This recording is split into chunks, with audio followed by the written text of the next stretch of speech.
యోధా diagnostic centre ఈ ప్రారంభోత్సవానికి ఇచ్చేసినటువంటి మంత్రివర్యులు, నా మిత్రులు, నా శ్రేయోభిలాషి దామోదర్ రాజనరసింహ గారికి, అలాగే వేదిక మీద ఉన్న ఇతర పెద్దలకు, అలాగే నా తమ్ముడు కంచర్ల సుధాకర్ ఈ రోజున ఇంత పెద్ద ఎత్తున తన మరో బ్రాంచ్ని ఇక్కడ మాదాపూర్లో ఓపెన్ చేయడం అనేది చాలా సంతోషం, చాలా శుభపరిణామం. తన ఐడియాలజీ నాకు తెలుసు. ఎందుకంటే ఇలాంటి పరీక్షలు అనేవి పేదవాళ్ళకి, మధ్యతరగతి వాళ్ళకు కూడా అందుబాటులో ఉండాలి. అదే విషయం ఇందాక రాజనరసింహ గారు అడుగుతున్నారు.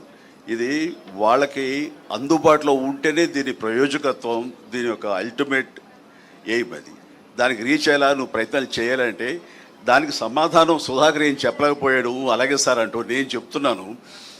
లాస్ట్ టైం అమీర్పేటలో ఇలాంటి డయాగ్నోస్టిక్ సెంటర్ ఓపెన్ అయిన సందర్భంగా నాకు అప్పటికప్పుడు అనిపించింది, మా సినిమా కళాకారులు, కార్మికులు ఎంతోమంది ఉన్నారు. వాళ్ళందరూ ఏ రోజుకు ఆ రోజు ఉపాధి, ఆ రోజు వాళ్ళ పబ్బం గడుపుకోవాల్సిన పరిస్థితి. అలాంటి వాళ్ళకి కూడా ఇలాంటి అవసరాలు ఎంతో ఉంటుంది, ముఖ్యంగా మెడికల్ ఎయిడ్. నేను స్టేజ్ మీద ఇలాగే మాట్లాడుతూ అప్పటికప్పుడు సుధాకర్ నువ్వు రమ్మనగానే వచ్చాను, కానీ వచ్చిన పర్పస్ ఏంటంటే నేను అడగాలనుకున్నది, మా సినిమా కార్మికులకు ఏదైనా వెసులుబాటు ఉందా, ఏదైనా సరే ఇంత హై ఎండ్ ఈ మెడికల్ టెస్ట్ సంబంధించిన ఏమైనా సరే మాకు అందుబాటుకు రాగలవా ఇవ్వగలవా అని అడిగాను. ఖచ్చితంగా ఇస్తాను, చెప్పండి అన్నయ్య అని అన్నాడు. నన్ను అన్నయ్య అని పిలుస్తాను, నా తమ్ముళ్ళు అంటున్నాడు కాబట్టి. వెంటనే దాదాపుగా తన అన్న మాట ప్రకారం 14,000 మంది సినిమా కార్మికులకు చిరంజీవి చారిటబుల్ ట్రస్ట్ అండ్ యోధా డయాగ్నోస్టిక్ సెంటర్ సంయుక్తంగా కొన్ని కార్డులు ఇవ్వడం జరిగింది.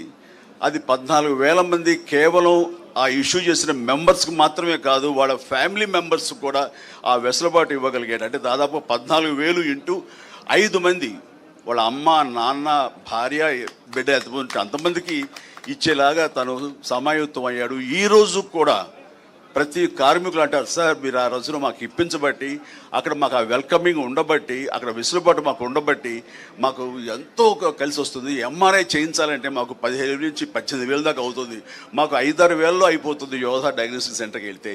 ఇదంతా కలిపి ఆయన సుధాకర్ పెద్ద మనసు, అలాగే నా ప్రయత్నం ఇవన్నీ కూడా దోహదపడ్డాయని వాళ్ళు చాలా సంతోషిస్తున్నారు. దానికి తాము వంతు కృషిగా చేయటం అన్నది, సామాజిక స్పృహ ఉండటం అన్నది నాకు అతని పట్ల అపారమైనటువంటి గౌరవం ఉంది.